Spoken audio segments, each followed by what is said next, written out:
Live from the city that never sleeps.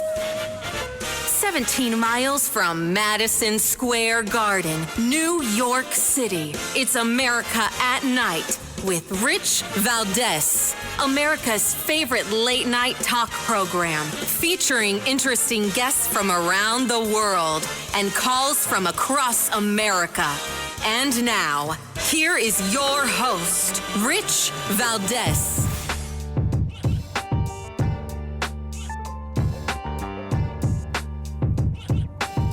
Hi there, good evening, and what's up, America? I am Rich Valdez, Valdez with an S, at Rich Valdez on all of the social media. Welcome to the Thursday night edition of the program, and happy to be here with you. Our phone number, if you want to join us, 833-482-5337, 833-4-Valdez. Now, I may not know the phone number or the day of the week, but I do know this, that there's a whole lot of news coming out of Washington, D.C. today. So, strap yourselves in, put your feet up, get ready. We're going to have an action-packed show for the next 3 hours. It's 7 minutes past the top of the hour. I'm looking forward to speaking with you guys. I know there's a lot more people home because they're on vacation. Kids are out of school. Some people who work in public education have summers off. So feel free to call 833-482-5337, 833-4-Valdez. Now, before I get to your calls, I want to talk about some of the stuff that's going on tonight. The Genius Act. That passed today. We'll get into that in a little bit. What else do we have here? We've got the White House announcing that President Trump has some condition that makes his ankles swell. And some on the left are making a big deal about it. I think that's not a big deal. I think I've seen a lot of people deal with that. I wish him a very speedy recovery. Let's see. What else we got? $9 billion in spending cuts and more, hopefully, right? So all these things are going down, and we're going to have some conversation on all of them, right? We're going to talk about what the Genius Act means, right? What's the importance of a cryptocurrency bill that would, in effect, usher in a new way, an additional way, an alternative way for Americans to do what they do. And moreover, I think the bigger part here is the United States gets to lead the way, right? So in many ways, we're the first man on the moon when it comes to crypto. Now, this was resisted heavily by the Biden administration, and many would ask, but why? Why would you do that? Well, I'll tell you the reason they do it, at least in my opinion, it's because the banks were funding the politicians and saying, hey, look, we don't like this. I got a real world example of that. And again, it's self-explanatory, right? But you learn a thing or two when you see it in action. Back, I was going to say 10 years ago, but it's actually more like 11 years ago. James O'Keefe and I was the National Field Director of Operations for his Project Veritas organization. And part of my job as the director was to find people that could cast them, if you will, right? To find these undercover journalists, these undercover reporters that were willing to get video and do this surreptitiously, right? So they had to be an actor in many ways. And I found somebody to play a role of a Middle East oil baron. And we took, several attempts at many different folks in Hollywood. There was an actor, producer named Josh Tickell and his wife. They had a production company, and they were known for their support for environmental causes. The actor, Ed Begley Jr., the daughter of Ernest Hemingway, Mariel Hemingway, and who else? And Susan Sarandon made a guest appearance in this. And we made a two-part documentary that eventually we independently screened in Cannes, France, at the Cannes Film Festival. And I say all of that not to break my arm patting myself on the back, although I'm very proud of that project. But moreover, it was, or I should say more importantly, what was interesting was what we learned, what I gleaned from that experience, having an actor go in, and he made it very clear, under no unclear terms, I need you to make a movie saying that fracking is bad. And these people they were, some of them were on board with fracking, some of them weren't. They didn't care, though. Many of them didn't like fracking, and they didn't like oil. But he said, my budget for this is unlimited. And that was music to their ears. All of a sudden, all of their cares in the world about the environment, Ed Begley Jr., who rode his bike to the Oscars, and all the others who had produced documentaries about the environment, all of a sudden they were singing a different tune. And he had one condition. I don't want anyone to know that I'm investing in the film. This is oil money, and I don't want people to know that this is going, you making this movie will benefit my oil business. And in unison, on tape, they all say, yes, like a round table, two different parts, right? Two different round table discussions and several phone calls and texts, but it's all on video. And anyway, the bottom line here is people who believe certain things sometimes have a price, and they're willing to abandon ship on what they believe. And that was the case there. And I think that's the case what we saw with the crypto stuff. So you have all these politicians that could stand to benefit from being at the precipice of something big before the big banks could get their a hold on it. Kind of like the Newsmax IPO, right? A lot of people don't always get invited to an IPO, but the people that watched Newsmax had several months of a heads up where they could get in for as low as $10 before Newsmax went public. And a lot of people made a bunch of money. Regular people, right? The little guy. That doesn't happen every day with every IPO. And similarly, that doesn't happen with something big like cryptocurrency becoming mainstream, kind of legalized in a way, right? Accepted by banks. So this is very big, and we're going to have a conversation on that because I think it's doesn't get talked about enough. And seeing that, one of the coins, one of the ones I'm bullish on, went up like 10%, close to 10% in the last couple of days in anticipation of this. So I'm curious to see how that maintains. But the bottom line here is the Democrats had their chance. Biden could have been the guy that said, thanks to my administration and my sister Jill, my wife, we were able to usher in cryptocurrency and put the first crypto on the map with the federal government. But he didn't do that. So El Trompito now has the opportunity to do that. And kudos to him. That's going to be a great thing. And for everybody who's getting in on the crypto stuff early, and I don't mean Bitcoin because Bitcoin's $100,000 a coin. There's a lot of coins out there that are pretty cheap, just a couple of bucks.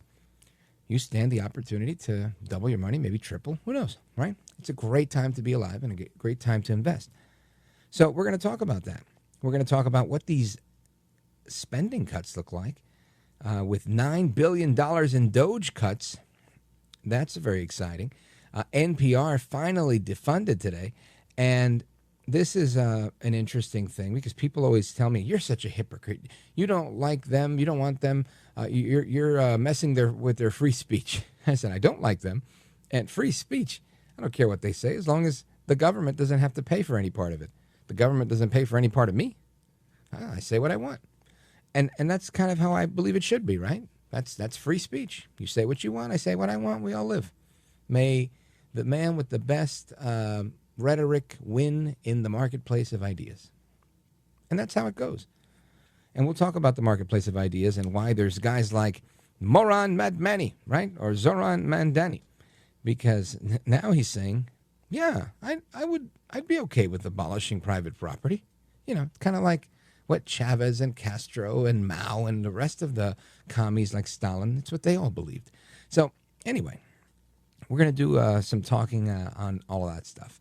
Then, of course, it's time to turn it over to you. Open phones across America. We're going to get with the American people and get you to weigh in on all of our topics. Plus, there is a new poll out showing that younger voters are leaning towards the Republican Party. Gen Z might be a little more conservative than people thought. So we're going to talk about that. We had a little bit of a conversation about that the other day. I want to dig in a little bit more with somebody who knows exactly what's going on there, got their finger on the pulse. So keep it locked right here. The conversation's just beginning. I'm Rich Valdez. This is America at Night with Rich Valdez.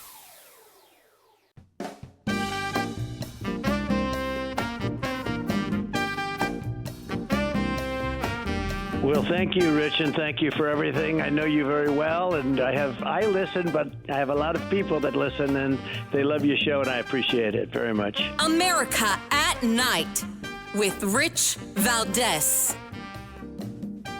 All right, amigos, welcome back. And I want you to hear this audio clip that we have talking about the Genius Act passing and headed over to President Trump's desk. Check this out.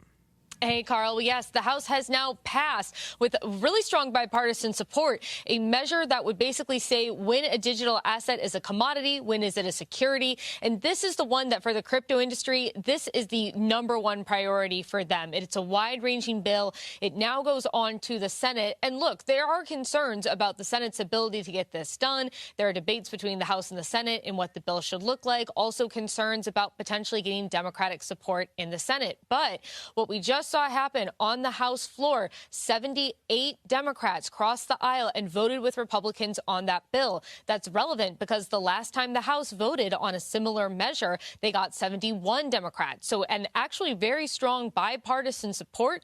Does not seem that Democrats were deterred by the fact that Donald Trump and his family are profiting off of crypto. That's something that came up a lot in debates today on the Democratic side, but it doesn't seem to have depressed the number of Dems who are willing to back this legislation. So now we are seeing the House go ahead and take a vote on the stablecoin bill. That one, again, is expected to have a strong bipartisan showing, and that is expected to be sent to Trump's desk, where he could sign it into law tomorrow. We're hearing tomorrow afternoon. Outstanding. Well, I'd love to see that happen. Now, check this out. Again, the House passing this bill. It's a historic thing. Cryptocurrency legislation sending the Genius Act to the president's desk. And there's still that, like she mentioned in the report, this stablecoin bill that's separate. But what's so interesting here is this is so much new and big stuff that I know a lot of people don't have a handle on, because every time I bring people on, I ask them about it. They give me short, brief answers, and they don't want to get into any protracted conversation about this. But it's here. It's legal, and it's here to stay, in my opinion. So I want to bring in the CEO of Hard Asset Management, Christian Briggs, to chat a little bit about this and give us his take on it. Christian, welcome. Thank you for having me. I appreciate being on the show. Yeah, it's a historic day for the transformation of monetary policy from what has been basically the 5,000-year process of physical. Now we're going into basically a digital algorithm for transacting with value. So it's a big day. Yeah, and as you say that, I know that there's a bunch of listeners right now cringing, saying, oh my God, these guys are nuts. They want us to have a digital currency like China does, and we'll be on one of those Chinese social credit score systems before we know it. And that's not the intention of this. This is not a central bank digital currency. These are somewhat decentralized digital currencies that are not part of any central bank. And this is what the government is recognizing. Tell us more. So, and what you're saying is correct. So, yes, it's a decentralized system, very much like any other crypto that trades, whether it's a token of value or a token representing a piece of a company or represents like a share value. Like XRP is a token of Ripple or Cardano, and there's a number of other great crypto companies, from tokens that are value, and then tokens that represent the piece of a software company that obviously works within the blockchain and in the entire ecosystem. But what's interesting about the way the Genius Act, the Clarity Act were written, it was almost like a hybrid. There is some centralization to it, but that's not the root of the bills. The bills were in trying to bring us into the next century, the next evolution of what China's doing, but not with that type of programmable money, or what the euro, which is expected to launch this October in about 40 countries. Now, China has launched a central bank digital currency, and for your listeners, that's centralizing the way in which the money flows within a closed loop or a centralized ecosystem, which means it gives the authority and the power to a handful of people. Called centralizing the power. You centralize the currency. This is a whole different version of that, not quite to that surveillance, but you're still going to have some type of a centralizing of monetary oversight. You're not just going to let these things willy-nilly go out there and trade anywhere with anybody, even the nefarious type people. So it's kind of a hybrid, if you will, and we'll start to see that evolve quickly.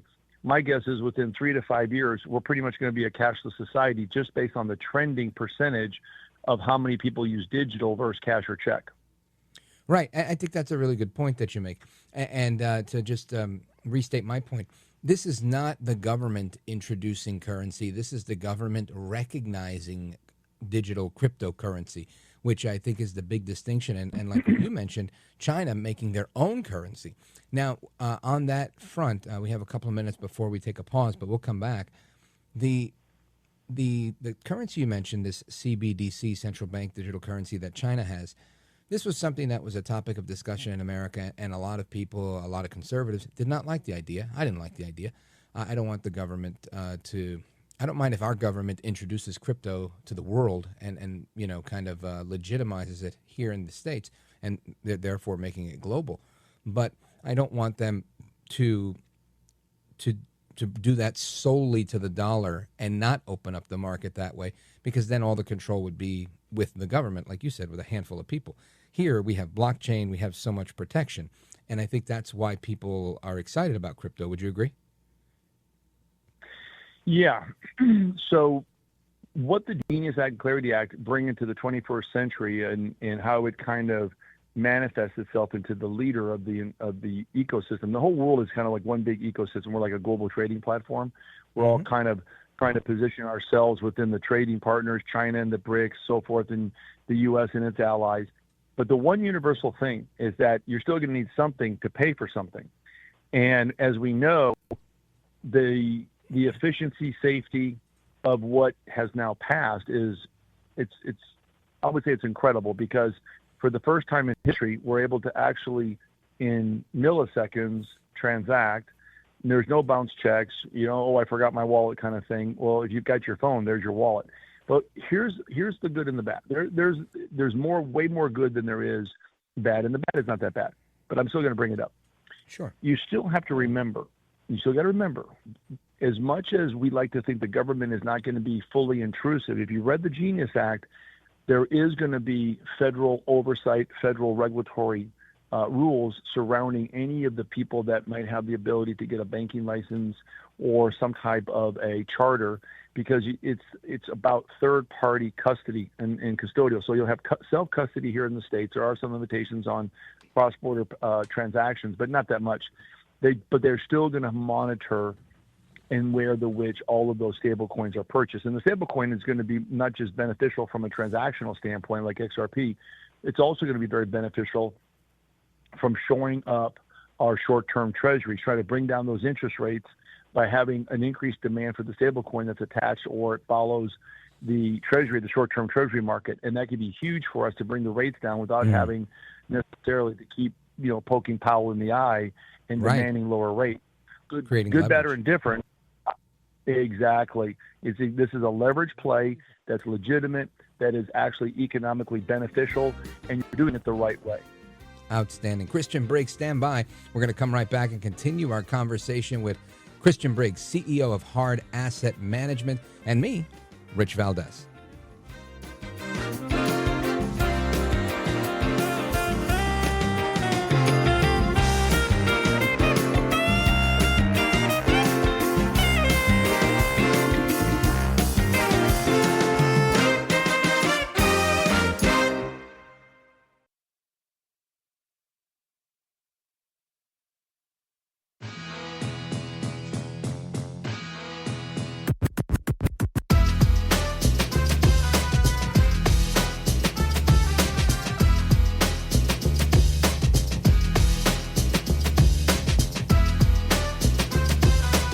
America at Night with Rich Valdez.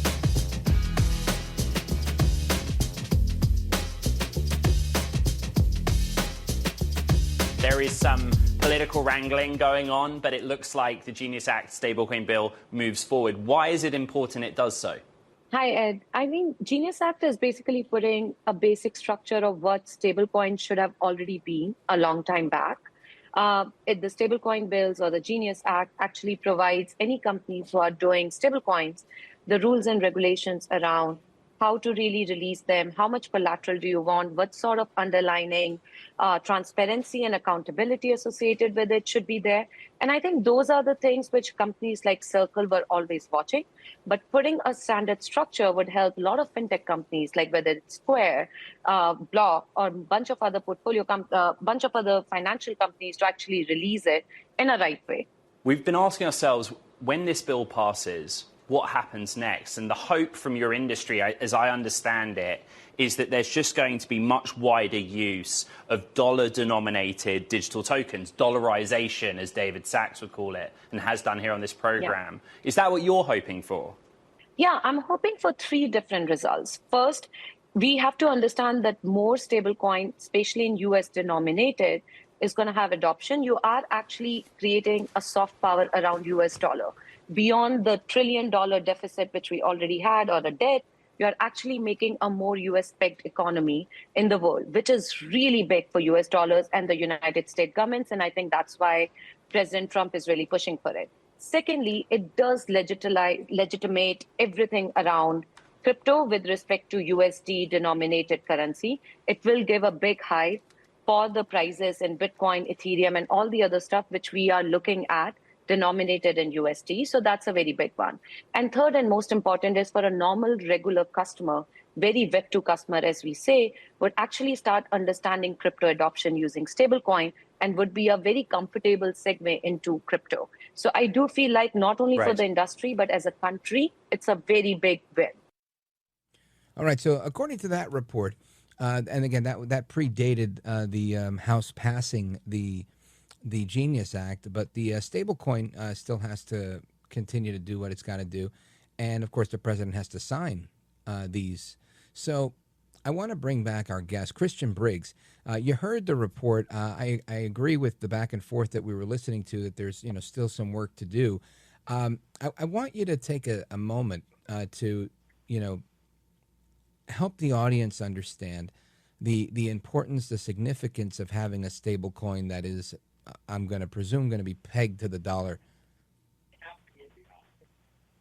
Yeah, so it's a good question. So the stable coin is going to be pegged to the dollar, and what's going to happen is as more and more people transact in the stable coin, that will stabilize the dollar's devaluation, because this year we've seen about a 12 to 13% devalue or reduction in the buying power of the dollar, especially against the euro and the pound and other currencies. We've got a lot of pressure from China and the BRICS, which is a coalition of countries that have gotten together over the last 14 years to try to destabilize the U.S. dollar and the U.S. financial system, because once your currency becomes weakened, or if it loses the trust and value of daily or long-term reserve asset status, it'll destroy a country. Ask any of the South American countries over the last 50 years that have gone through destabilization, currency was the first thing that would go.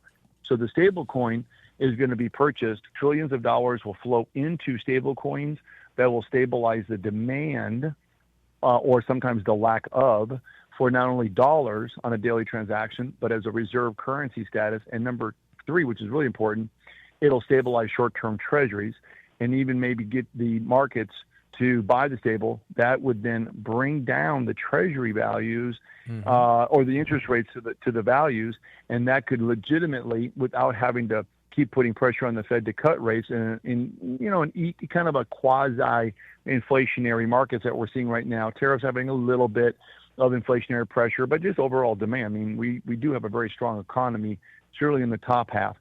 So the stable coin is going to be utilized in such a manner that brings stability to the treasuries, stability to the dollar, and will maintain the dollar's strong dominance as a reserve currency.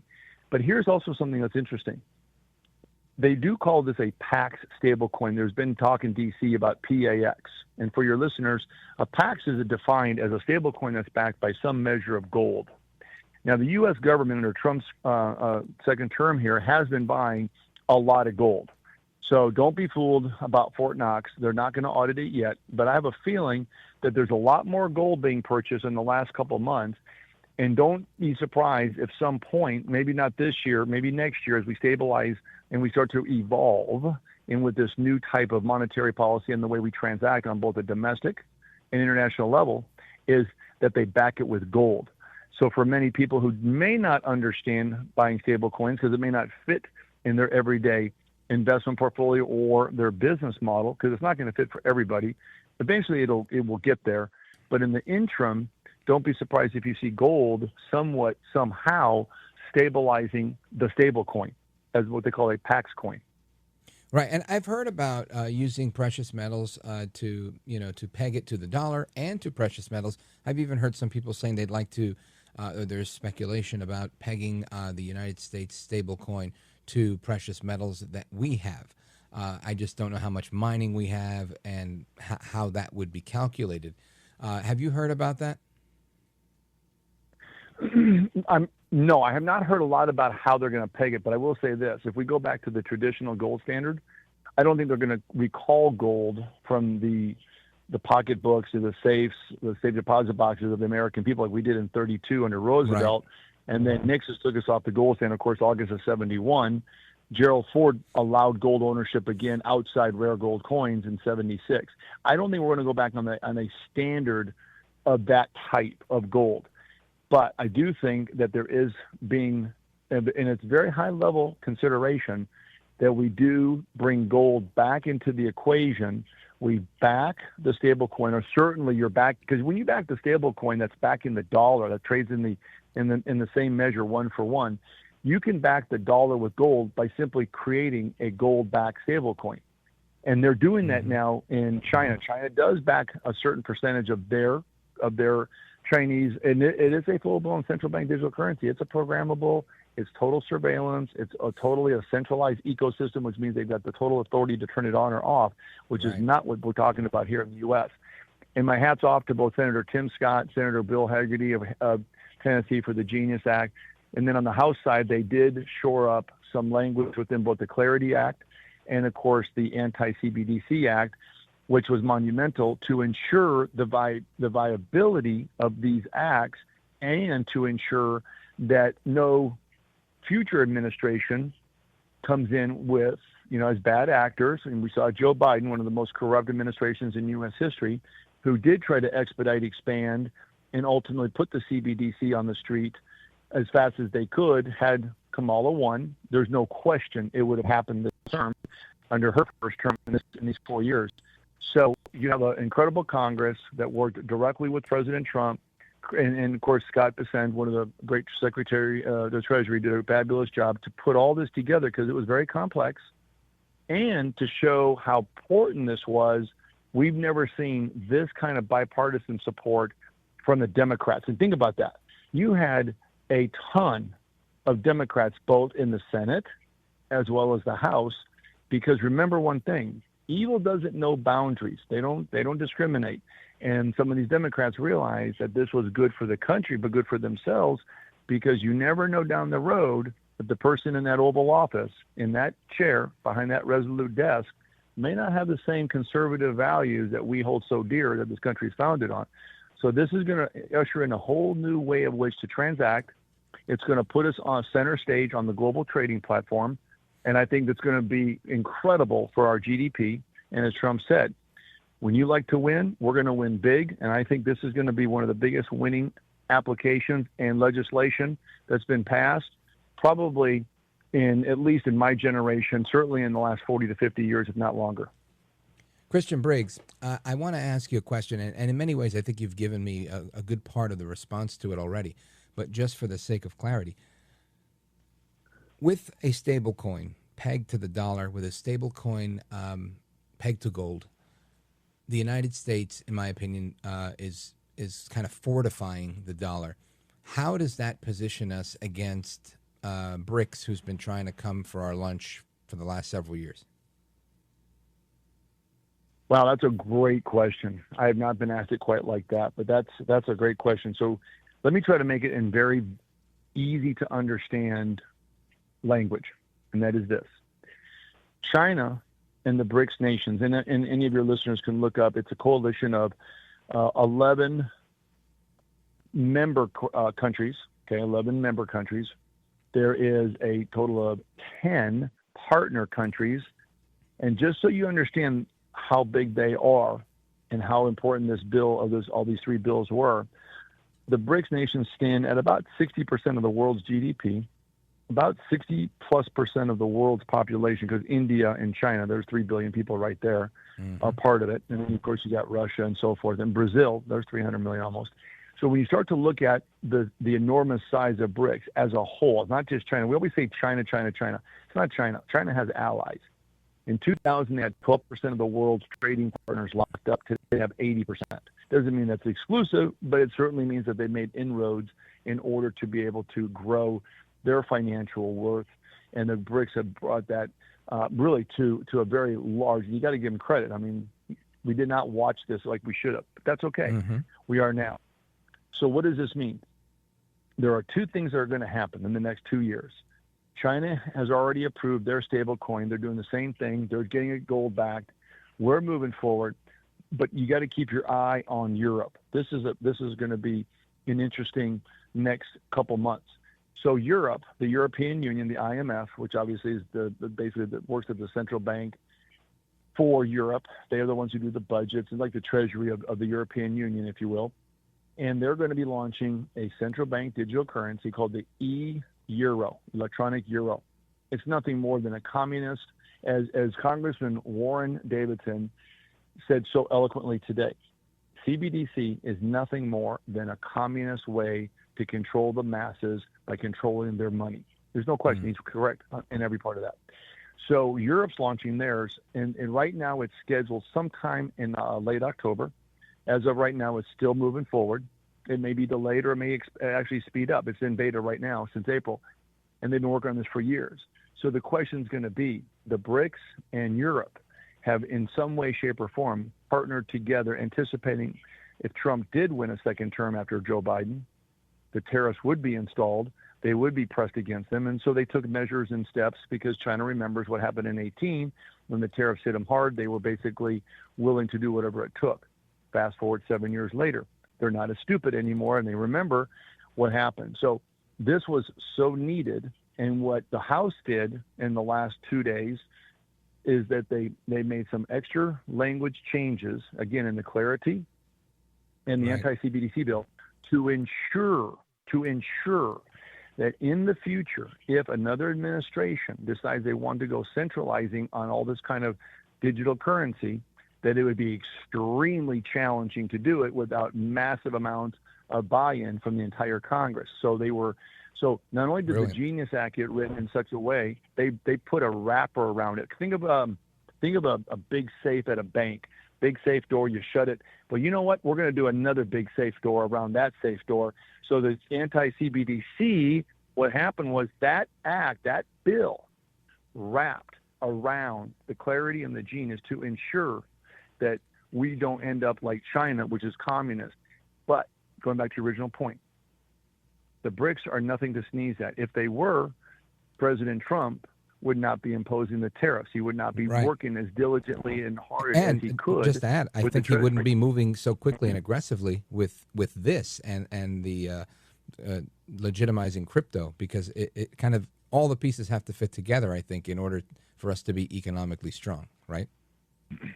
No question. Well, that was perfectly well said. He would not be this aggressive, nor would Congress. Right. And Christian Briggs, I have to pause you for a second. I have to pay the bills. We're going to come right back with Christian Briggs, CEO of Hard Asset Management. This is America at Night with Rich Valdez. Call now, 833-4-VALDEZ. That's 833-482-5337. 833-4-VALDEZ. That's Valdez with an S.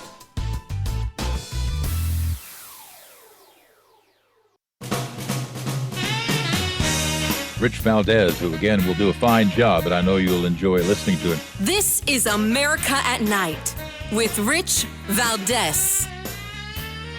All right, amigos, welcome back. We continue our conversation with the CEO of Hard Asset Management, Christian Briggs.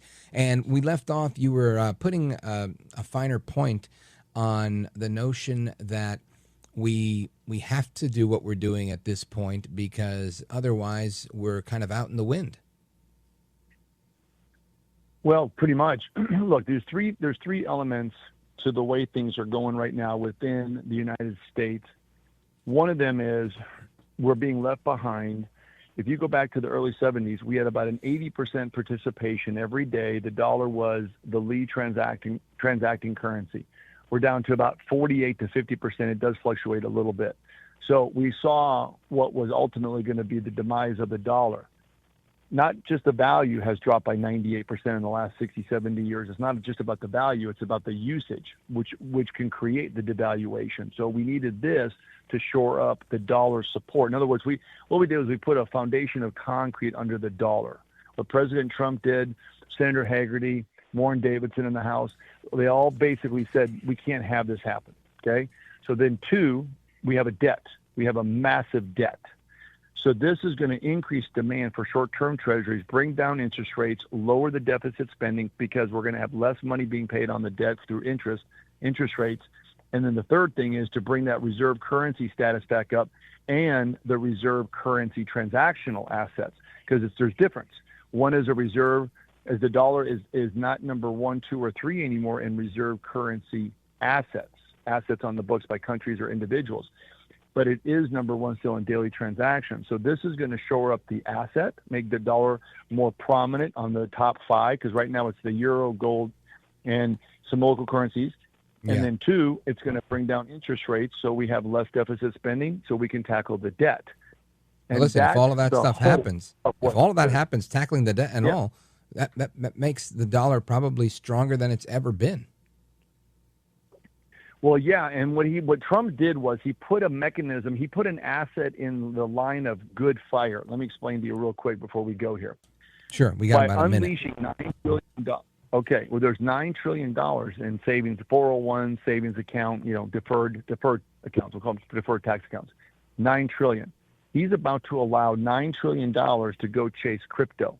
Where do you think a lot of that's going to go? Into the dollar stablecoin. Got it? Now, if that happens, and it should, and I expect it will, then all of a sudden that becomes super strong, super hot, and all the things I said come to fruition. So the perception becomes the reality. And so that's why we are going to be in a lot better shape for this. And we tightened up that language this week. We made sure that it's competitive in the grand scale of the world trading stage. And guess what?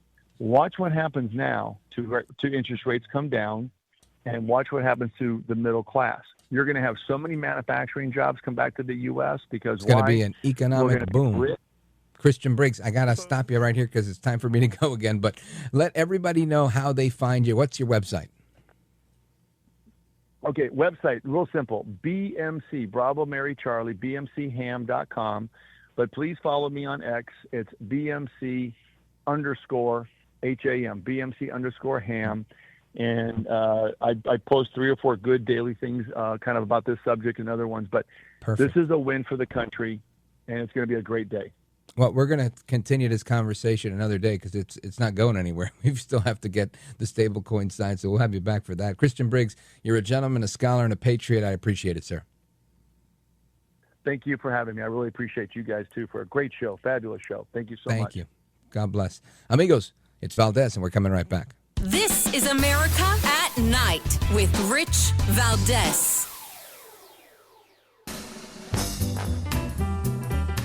All right, amigos, welcome back. Rich Valdez with you, keeping you company all night long. And I would invite you to call, but there's only seconds left in this hour before we come back and do it again in most markets. Now, in some markets, this is the end of the road. So to you, I say take care, good night, and God bless you, America. Hasta la próxima. But for everybody else, la próxima is the next hour, and we're going to continue our discussion. And I hope you enjoyed this discussion on cryptocurrency. I know it's a lot for some people because not everybody's well-versed in this and not everybody's up to speed, but many of you are. And we're about to see that golden era, that golden age of America. I want to see it right in my account. I'll be right back.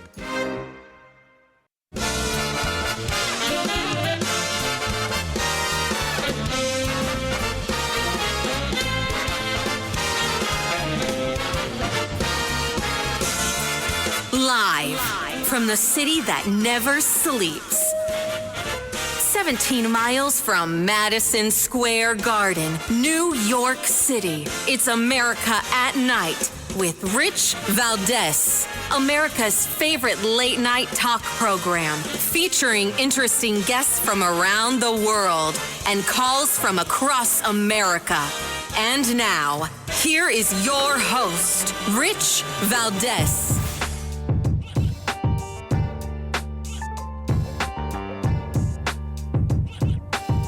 Hi there, good evening, and what's up, America? I am Rich Valdez, back for another hour to keep you company this evening. And man, there's a lot to talk about, some news breaking in the last few minutes. I'm going to share it with you in a moment. Let me give you the phone number, 833-482-5337, 833-4-Valdez. Of course, if you want to follow me online, I encourage you to follow me on Truth Social, on Twitter, on Instagram. Leave a comment. Make sure we're staying in touch at Rich Valdez. Of course, that's Valdez with an S. And check out the website as well. You can listen to all of our old episodes with all the great interviews we do. But lots of news, right? So, for example, the first thing I want to say is President Trump. President Trump has tweeted just a few minutes ago, maybe closer to 40 minutes ago, I'll do it in my best Trump voice, based on the ridiculous amount of publicity given to Jeffrey Epstein, I've asked Attorney General Pam Bondi to produce any and all pertinent grand jury testimony subject to court approval. This scam, perpetuated by the Democrats, should end right now. So President Trump saying, yes, the Attorney General Pam Bondi is going to be asked to produce any pertinent grand jury testimony subject to court approval. Now, it's the court, as if we believe Dershowitz, Professor Alan Dershowitz, when he said that it's two judges in New York that are blocking certain names, then I get it. And again, my thinking is that makes a lot of sense to me, right? And the reason it makes sense to me is like this, right? I've watched enough episodes of Cops to be an armchair lawyer. You catch the bad guy by spying on the bad guy, right? You do some surveillance. The guy does a hand-to-hand drug transaction on the street. Voila, now I've got him. He bought from my guy. My guy goes back. He's wearing a wire. Now I've got him on tape. So I know who's buying. I go to this guy and I go, listen, you're under arrest. Oh, my gosh, I'm so scared. Okay, listen, we don't want you. We want your supplier. Right? Isn't that how it goes, right? So we get Ghislaine Maxwell. We want your supplier. Then we get Epstein. And now we go to Epstein. We want to know who you're working with. Who's paying you to get them young people for sex, little kids and whatnot. Now, we may have gotten them first. And they may have been the ones that gave up Epstein. Right? So typically, these people are protected in the grand jury testimony. They seal this stuff so that nobody knows what's going on and so that the witness can't come and kill him. Now, Epstein's dead. So maybe they're going to renege on that. I mean, it wouldn't be good practice for the government to do that because then people would not want to cooperate in the future. But maybe that's how it's going to go down. I don't know. This is one of those questions where being an armchair lawyer isn't enough. Playing one on the radio definitely isn't enough. And you really need some legal expertise there.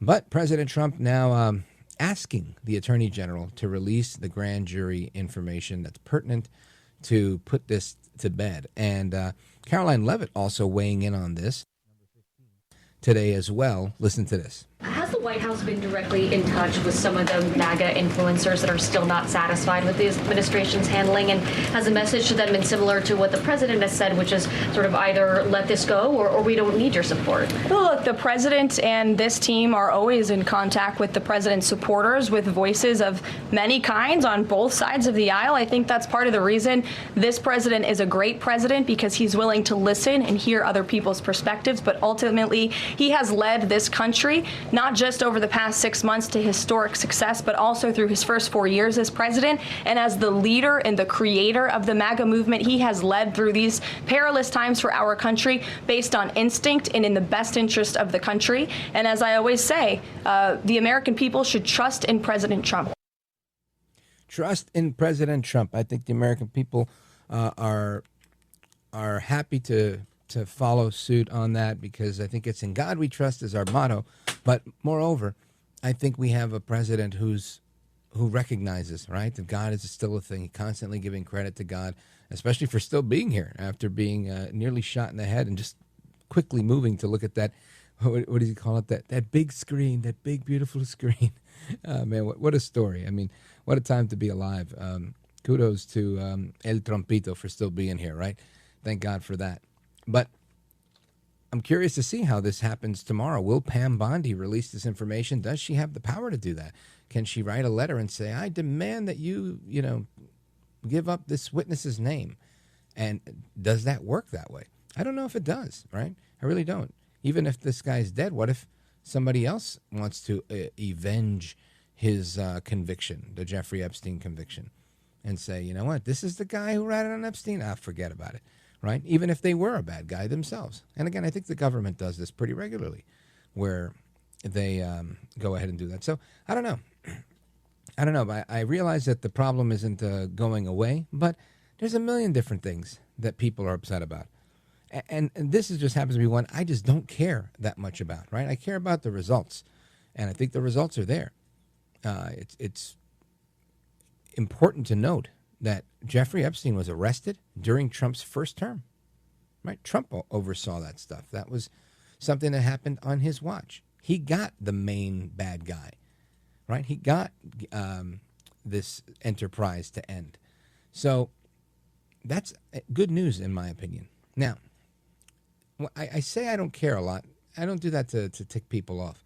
I do that because I think we're at such a critical time. Right? I'm so much more interested in what happens with the stablecoin bill than I am with finding out, who was doing what. Right? That's a law enforcement situation. I mean, it's good stuff to talk about on the radio for sure, but the stuff that can happen with these cryptocurrency bills.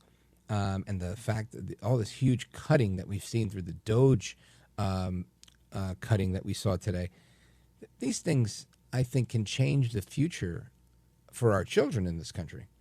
And these aren't things we should take lightly. I mean, there's a lot going on there. We have the future of our children, the future of our country, the future of our economic system.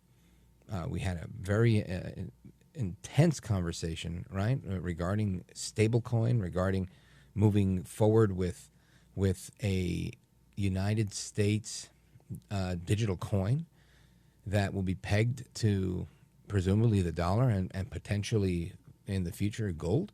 I mean, these are very exciting times to be alive and all of the repercussions around that. So I want to get into some conversation about that with somebody who was there today and knows exactly what's going on. We're going to talk about the rescissions package. We're going to talk about the crypto bill. We're going to talk about tariffs. There are some people out there that's saying tariffs right now, we're on the honeymoon period, but eventually they're going to come and bite us in the butt.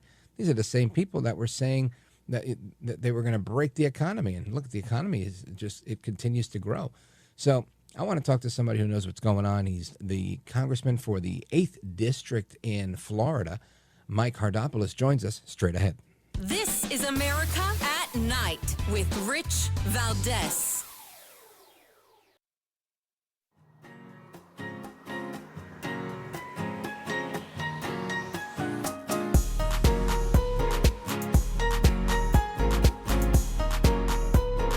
By the way, your ratings are up. Congratulations. I had somebody. It's always nice to check. I like to see, even if they're friends, I like to see how are they doing. Are people listening, right? That's but right. You're doing great. America at Night with Rich Valdez. So, new overnight, Senate Republicans voting to pass a $9 billion spending cuts package to codify some of the Trump administration's Doge cuts. Aisha Hasni is live on Capitol Hill with the details. Good morning, Aisha. Good morning to you, Lawrence. This is a big deal, a big win for President Trump, who is trying to codify, make permanent some of these Doge cuts. So overnight, a historic moment as the Senate passes its first rescissions package in decades after a marathon amendment vote that lasted about 12 hours long, with Vice President J.D. Vance casting the tie-breaking vote.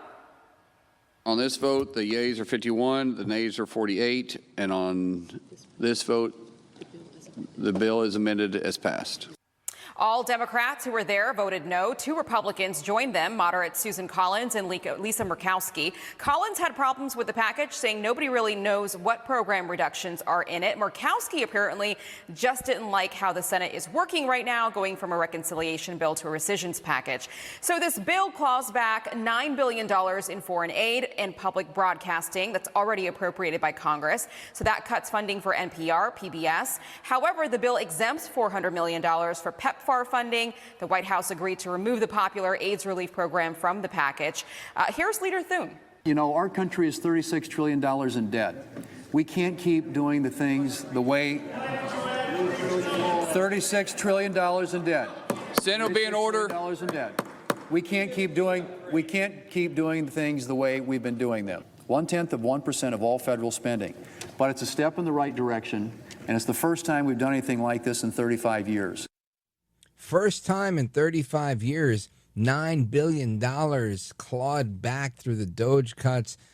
Kudos to the United States Senate. I want to get some reaction from the House side from Representative Mike Haridopolos, Congressman for the 8th District in Florida. Congressman, welcome back, sir. Well, thank you so much, Rich, for the opportunity. I'm glad to join you tonight. I just made it back to the House. We'll be voting late tonight.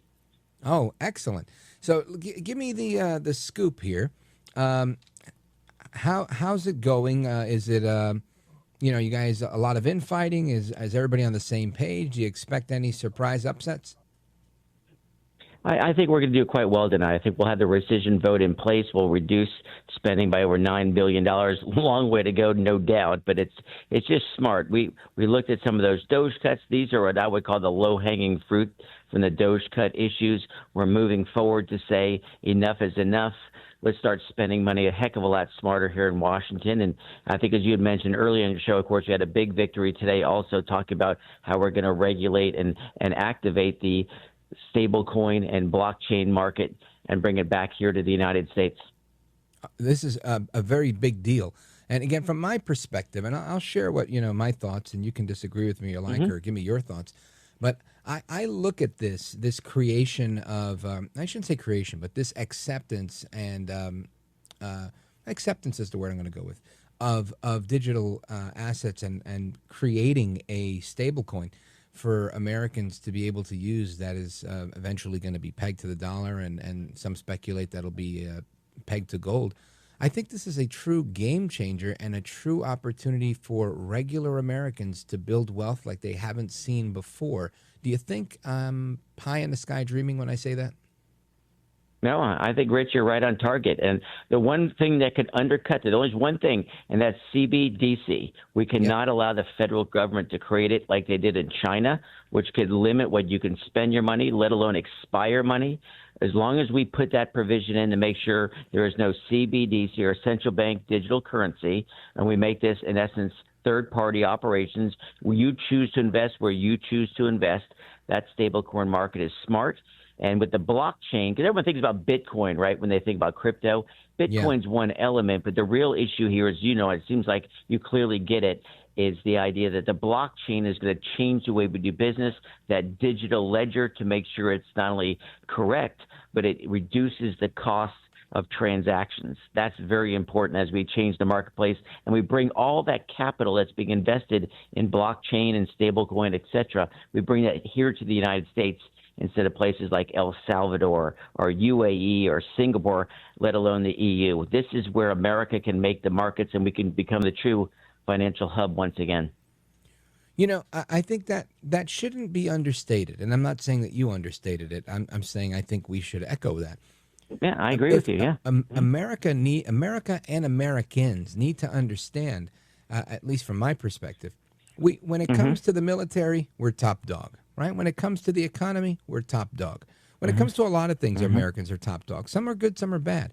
But there's no reason that we shouldn't be top dog when it comes to crypto. And people should come here. The Silicon Valley is here, right? The stock exchange is here. And crypto should be here as well.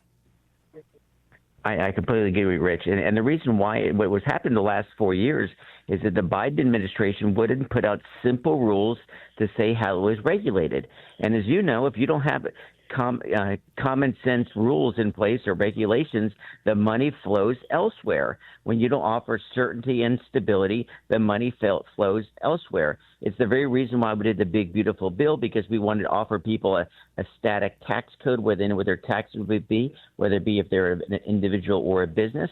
And now with crypto technology, people know that they can come to the United States and not only have, of course, a smart regulatory or rulemaking policy, but also you have American courts, which are very much about the private property rights of individuals as opposed to whatever whims and calls of the government. And so this is how we build capital here in the United States. It makes a stronger dollar. More people will be buying American treasuries, which is good, of course, as we finance the debt, which is way too high. It's just a common sense measure to make sure that America is the economic superpower that it should be, not just now, but forever. Congressman Haridopolos, a little while ago, speaking with the CEO of an asset company, and his thought is that should the stablecoin take off, that this will, in effect, attract a lot of business the same way T-bills do, and that in doing so, this would have kind of tertiary repercussions in the housing market that would be very positive. Do you see something like that happening? And if so, in what other markets do you see that happening? I think that's exactly correct. And again, we want to have a strong dollar. I know there's some, of course, discussions back and forth about a strong dollar, but we need people to buy our treasuries. As you know, the BRICS company that led by China and Brazil and others, they're trying to undercut the American supremacy on the dollar. This is a great way to make it happen. Again, what we want to make sure is we want the ease of transactions and the confidence in transactions. As I said before, when you have money on the sidelines, we all lose. The first 6 months of this year, there's a lot of money on the sidelines because we did not give them a stable, certain tax policy. Now that we have one, I think you're going to see massive investment in the United States. And we need to do the exact same thing with stable coins and cryptocurrency. We need to be a place that attracts capital. And as you put it perfectly, this will attract more and more people to T-bills, et cetera. Outstanding. Now, this, again, I feel is so important because it's – let me back up a little bit and say you just mentioned a few things, and there's more to it, right? And they're kind of like spokes in a wheel. You mentioned the big, beautiful bill. It was big and it was massive, and I've never, ever – I say this every time I talk about it – I never thought I'd be excited about $3.4 trillion in spending. But I'm very excited about stabilizing the tax code. I'm very excited at creating opportunities that invite investment. And these things are necessary, and the tools are the ones that we're talking about now, right? The crypto. Once you have the people that are invited to invest, now you have this mechanism for the investing. And I think this ultimately creates a haven in America where people say, yeah, this is where I want to put my money, where I think we've been losing that, or that's been dissipating for some years. So your thoughts? I agree, and this is the whole problem with the Biden administration. They were playing favorites with all types of things. They were manipulating how they're spending the money. They did not disclose how they were spending the money, as evidenced by USAID and other programs. And it's why we're turning it around. We're making Washington, D.C. more transparent and the place to do business here in the USA.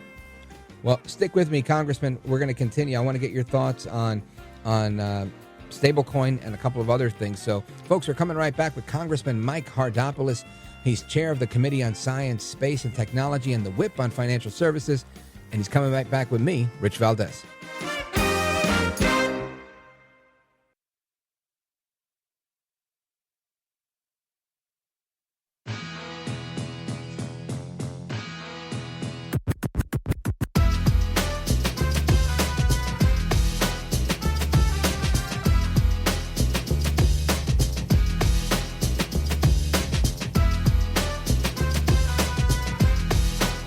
The best guests, the best opinions. This is America at Night with Rich Valdez. Our view is that the Genius Act, which had strong bipartisan supermajority support in the Senate, that bill will be voted cleanly, so without modification, in the House and go straight to the president's desk. I think there's a chance that this is signed into law this week. And that would be tremendous. And it really establishes stablecoin money as a form of money in the U.S. financial system with clear safeguards around that. It would move a company like Circle to be regulated by the national bank regulator, the OCC. What it would especially do is it would ensure that if you're a corporation, you're a public company, you know that this is cash equivalent money. You can hold it on your balance sheet. If you're a financial institution, you can use it in settlements, in wholesale transactions, in capital market transactions, in collateral. So it opens up the use in the regulated financial system, and that's a huge deal. That is the CEO of Circle, Jeremy Allaire.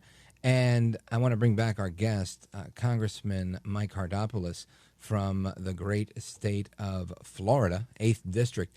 Congressman, you heard the CEO of Circle, which is largely rumored and speculated to be competing, I guess, to be the creator of the stable coin in the United States, amongst others. And I think the points that he makes are important ones. Your thoughts?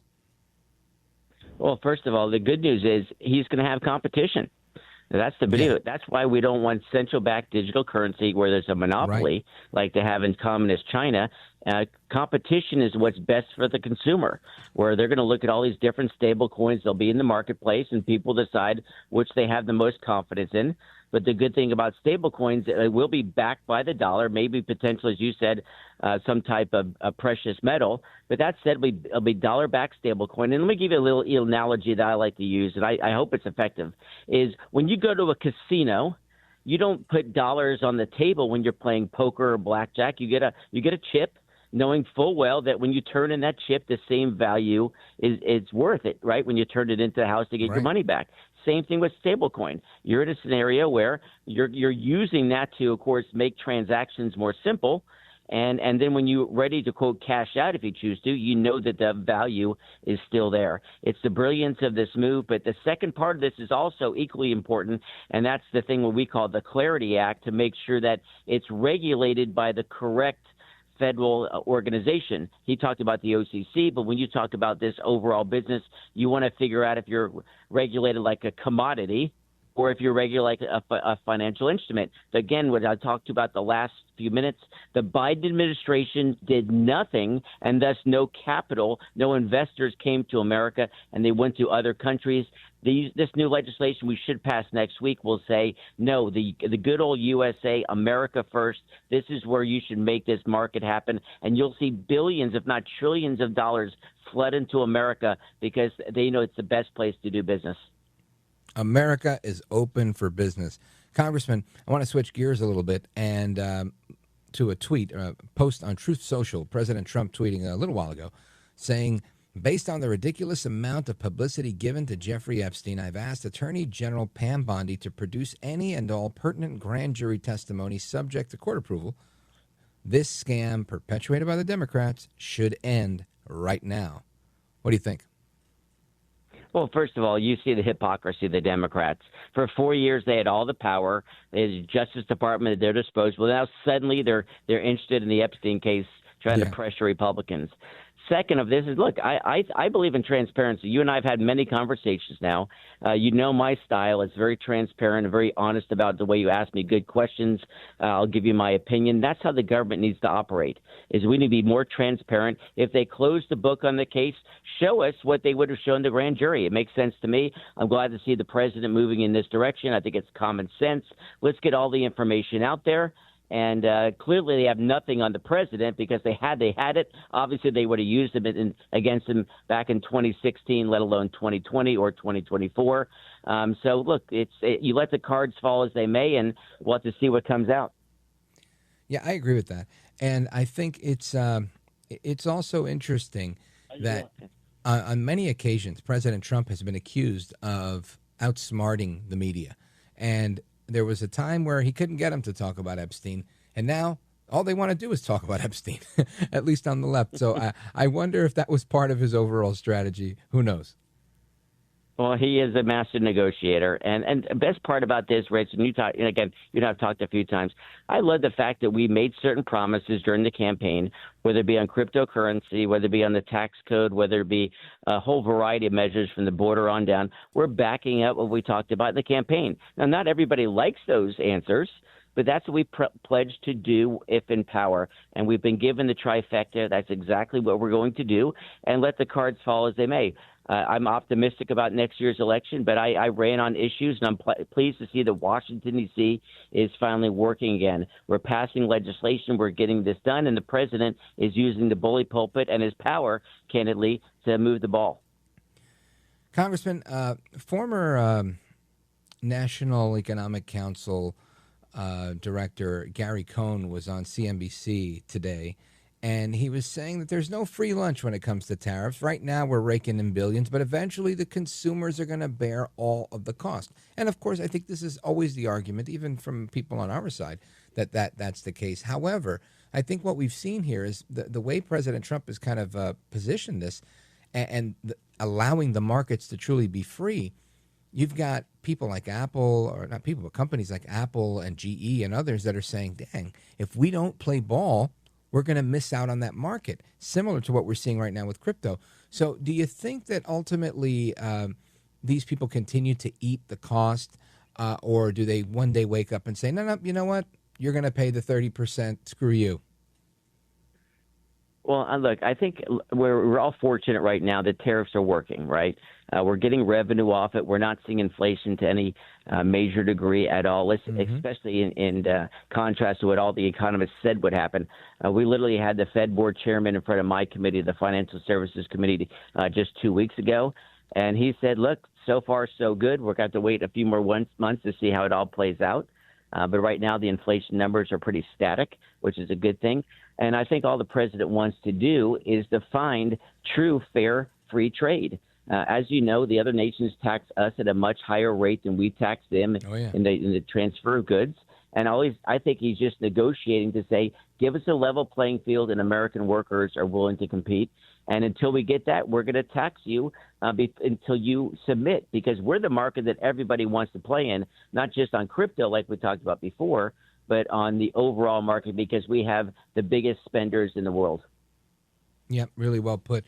Now, Congressman, I want you to let everybody who's listening know how they could keep up to speed with you and the work that you're doing, both in outer space and in financial services. Well, I appreciate it, Rich. The good news is it's a Greek last name, as you can imagine, Haridopoulos. We'd love to see the folks follow us on Twitter or Facebook or Instagram. But if you just type in that last name, and you'll find it. And the best thing is the conversation we're having. I love what you do every night, Rich. You have a candid conversation. You lay out your perspective, and you let people give their input. That's what America is all about. That's the battle of ideas. That's what a free market capitalistic nation and democracy is all about. And I'd love to hear from folks, whether it be on those social media handles or give our office a call. But I really appreciate the opportunity to speak with you and just have logical conversations about where our country is going. Thank you, Congressman. I appreciate it, and I thank you for what you're doing. Keep your foot on the gas. If anybody gets out of line and doesn't want to vote for the stablecoin, just, whisper in their ear, pull a McCarthy on them or something. Do what you got to do. You got it, Rich. Well, thanks All right, so much. brother. Have a great night, Rich. Appreciate what you do. You too. God bless. Thank you. Right back at you. And amigos, we're going to come back to your thoughts, your calls. We've got Sterling, Virginia, Fayetteville, South Carolina, Boise, Idaho, and more, because the lines are flashing. 833-482-5337, 833-4-VALDEZ. This is America at Night with Rich Valdez. Call now, 833-4-VALDEZ. That's 833-482-5337. 833-4-VALDEZ. That's Valdez with an S.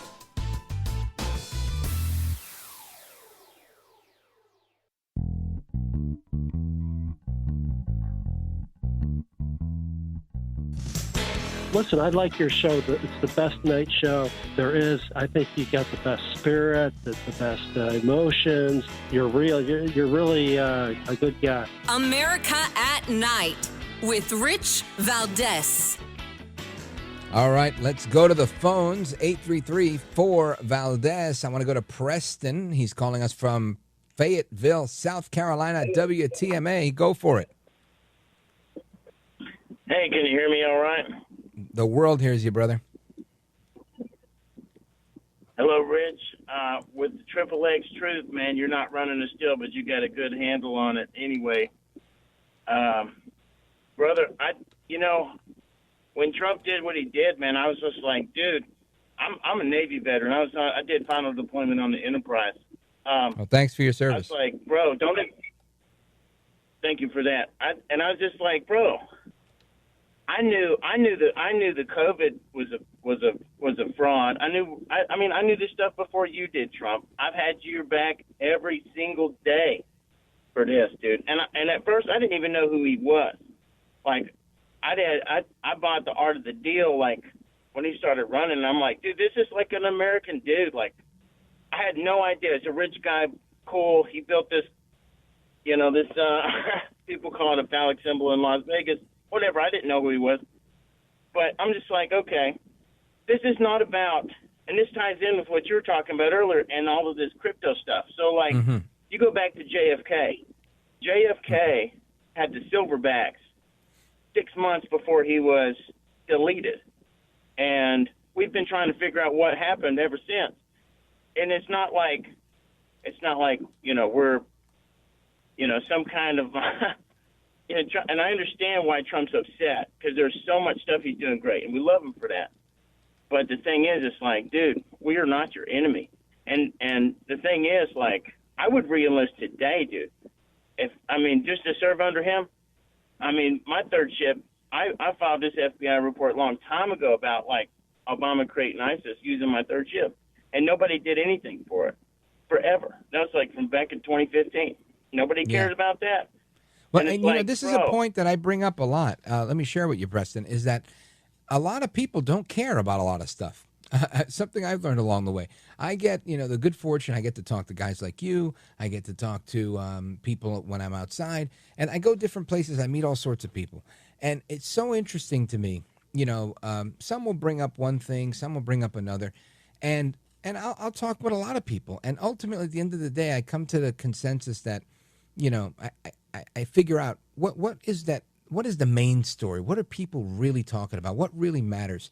And I got to say, the Clinton advisor, the Raging Cajun, James Carville, I think he had it right when he said, it's the economy, stupid. I think that's truly what matters most. There are some people that become very indignant about feeling duped by the government. And then there's people like me that I expect to get duped by the government. I don't expect them to be honest, even if Trump is in charge. And I think Trump is an honest broker. I think he's a righteous guy. The problem is, I worked in government, and I remember I was appointed by the governor in the state of New Jersey, and that was of little value. When you compare what the deep state looks like and what the deep state is and how large it is, compared to the 10 or 20% of the people, at least in New Jersey, that are appointed by the governor, it's no comparison to the deep state that already exists there, the administrative state. So ultimately, I feel like a lot of people just don't care about a lot of things. They're more concerned with their next vacation. They're more concerned with their next meal. They're more concerned with their children's future. And then there's people who see things very three-dimensionally, four-dimensionally, and they see the bigger picture that most of us will never get. And God bless those people, like you and others. But ultimately, I think people just don't care. People are too consumed with just trying to make it happen on their end, trying to make sure their kids are good, trying to make sure they're good, and they just want to hear a good report. They just want to hear something that's going to, put a little spring in their step. And when we start looking in the rearview mirror, talking about Epstein or talking about this or talking about that, it for many people, it's like, I'm going to bed, right? People tell me, when you start talking about these depressing topics, I turn off because I don't want to go to sleep thinking about that, especially doing nighttime radio. So I get so much good feedback. And I realize this is true all day long. People don't want to talk about, oftentimes, the majority of people don't want to talk about the difficult conversations. I try to broach as many of them as I can on the program, but ultimately, people just want to have fun, right? It's like that Madonna song or Cyndi Lauper, whoever that was in the 80s. Anyway, Preston, thanks for the call, brother. I appreciate it. Shout out to WTMA. Let us continue here. Let me go to Chris. Chris is in Sterling, Virginia, WMAL. Go right ahead. Hi, Rich. I think we should all be talking about the rescissions package, which is hanging by a thread. It's so important to our daily lives that the government can't cut $9 billion. What can they cut?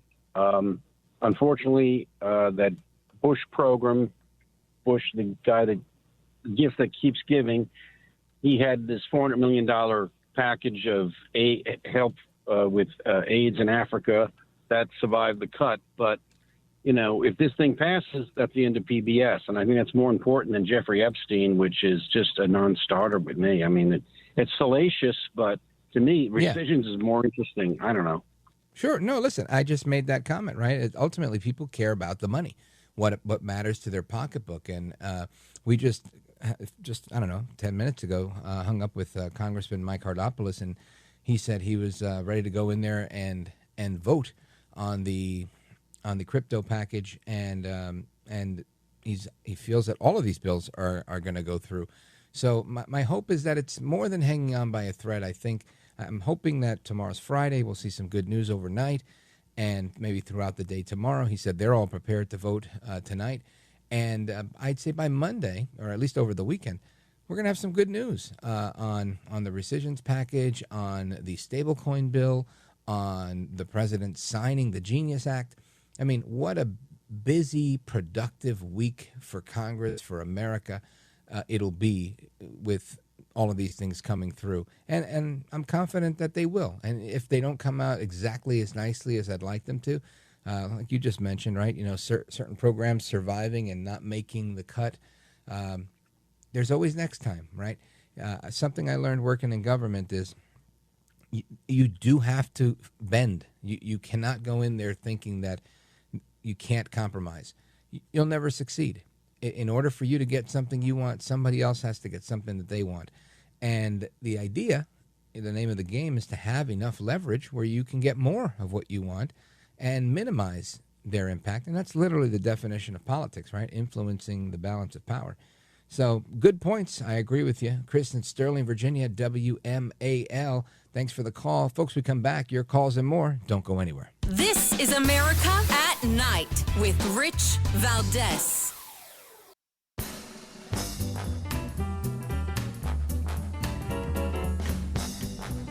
I know that many in the media have been speculating about bruising on the president's hand and also swelling in the president's legs. So in the effort of transparency, the president wanted me to share a note from his physician with all of you today.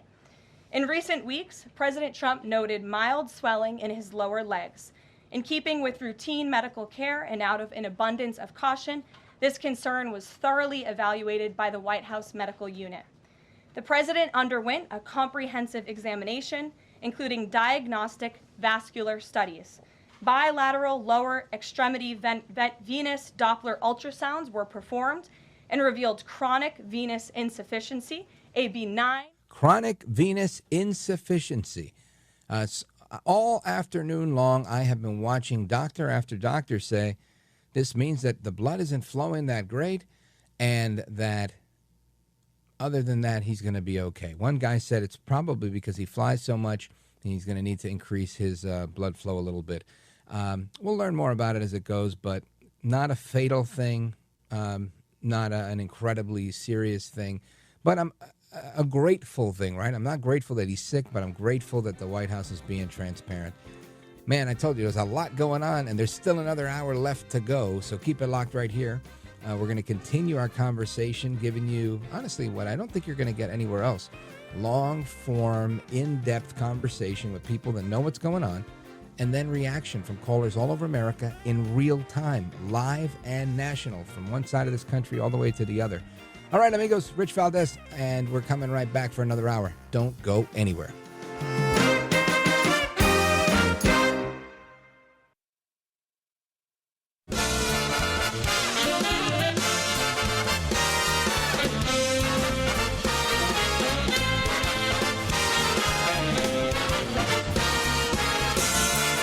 Live from the city that never sleeps.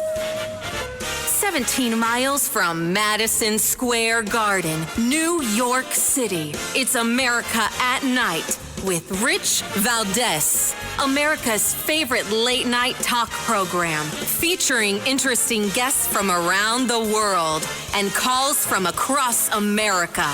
And now, here is your host, Rich Valdez. Hi there, good evening, and what's up, America? I am Rich Valdez, Valdez with an S, at Rich Valdez on all of the social media. Welcome back for another amazing hour. It is the Thursday night edition of the program, 7 minutes past the top of the hour. We're live, we're national. Welcome to the late night national town hall conversation. And if you want to join us, here's the number, 833-482-5337, 833-4-VALDEZ. And President Donald Trump has called to release all pertinent grand jury testimony relating to the Jeffrey Epstein case. Obviously, this follows all of the scrutiny from Democrats as well as the MAGA base over the convicted sex offenders' dealings with high-profile public figures. Inquiring minds want to know who's who and what's what, right? Writing this on his Truth Social account, the president called the Epstein controversy a scam perpetuated by Democrats based on the ridiculous amount, this is what he said, based on the ridiculous amount of publicity given to Jeffrey Epstein, I've asked Attorney General Pam Bondi to produce any and all pertinent grand jury testimony subject to court approval. He went on to say, this scam is perpetuated by Democrats. It should end now, right now. And the Attorney General, Pam Bondi, said in response, President Trump, we are ready to move the court tomorrow to unseal the grand jury transcripts. So this leads me to believe, was it all a show? Was this President Trump working the media and his enemies like only he knows how to? Did he troll them to the point of saying, I am going to get you to beg me to give you this information? The conservatives have been begging him from the beginning. So now he just needed the rest of the country to get on board. If you ask me, this is the art of the deal in spades. This man knows what he's doing. Getting a Jake Tapper, or not Jake Tapper. Who was the other one that was calling on him? Yeah, Jake Tapper. Jake Tapper was calling for this. Jamie Raskin and many others. Pramila Jayapal. All sorts of radical lefties coming out of nowhere saying, just give us the information we need. Just give it to us. So if the court will allow it. Now, what happens when Trump asks any court to do anything? They say, sorry, we're not doing it. I could see them doing that to slow him down. But then they're the bad guy, not him. And he can wash his hands of this and say, well, I asked them to give it to you. They don't want to give it to you. This is on them. It's not on me. Now, if the judges are spineless, like many of them are, maybe they'll do it, because they want to put it on Trump. I don't know. We'll see what happens tomorrow. But Pam Bondi, ready to go. President Trump, we are ready to move the court tomorrow to unseal the grand jury transcripts. She's probably up having somebody write the brief, or she'll make sure it's right, send it out in the morning with her John Hancock, and boom, we'll see what happens on Friday. Friday's never a dull day in the middle of July with the Trump administration. And, of course, this is all following the big Wall Street Journal story. The Journal was claiming the existence of a letter allegedly bearing the president's name dated 2003, described as featuring several lines of typewritten text surrounded by the outline of a woman sketched in marker. Now, this is being reported by the Wall Street Journal and by Newsweek. Saying the illustration also included two small arcs representing the woman's chest, with Trump's signature written below her waist and resembling the nether region. According to this report, the letter reportedly concludes, "Happy birthday, and may every other day be another wonderful secret." I don't know what this means, but it has very little relevance to me. The Wall Street Journal did not produce the original letter nor specify that it had confirmed its authenticity. Oh, then look at that, right? And this is where we get with the yellow journalism, because this is part of the issue that we have with the media, where they somebody will say something and someone else will say something, and they're like, well, I heard. You heard from who? Some unreliable source? And sadly, this happens all too often. Now, President Trump, as well as Vice President J.D. Vance, strongly denied the whole report while threatening to file a lawsuit. And we all know Trump files the lawsuits and he wins them because they lie on him so much. He basically what he said here was, this is not me. This is a fake thing. It's a fake Wall Street Journal story. I never wrote a picture in my life. I don't draw pictures of women. It's not my language. It's not my words, Trump allegedly responded. This is according to Breitbart News now. I'm going to sue the Wall Street Journal just like I sued everyone else, he said, according to the newspaper. Forgive my language, but this story is complete and utter bull bleep, and the Wall Street Journal should be ashamed for publishing it. Where is the letter? Would you be shocked to learn they never showed it to us before publishing this? Does anyone honestly believe this sounds like Donald Trump? And that was according to J.D. Vance on X. So that was all the drama that came today. And again, I don't think anybody's going to believe these things anymore, right? First they said, oh my gosh, Trump is a Russian agent. Trump is a spy for Russia. Trump went to Moscow. Trump got hookers in Moscow. Trump peed on the hookers in Moscow. Remember that? That was all part of this fake, phony fraud story they made up to try and derail his campaign that became then the plan to derail his presidency as they were spying on him.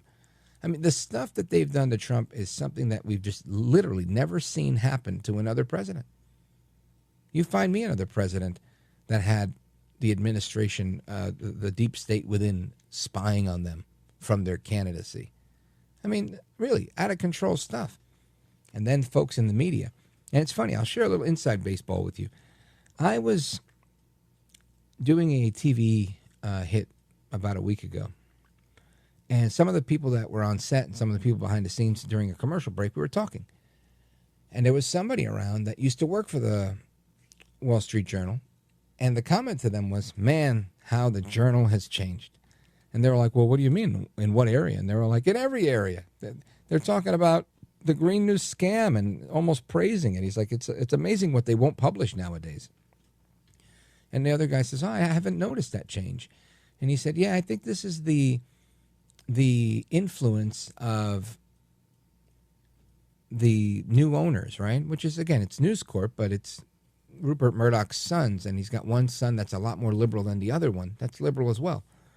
And they've taken over a lot of the operations of News Corp, which includes the New York Post, Fox News, Wall Street Journal, Dow Jones, I think is part of their thing, right? If I'm not mistaken. Maybe it was, it wasn't. Anyway, point is they have a bunch of media entities there at News Corp.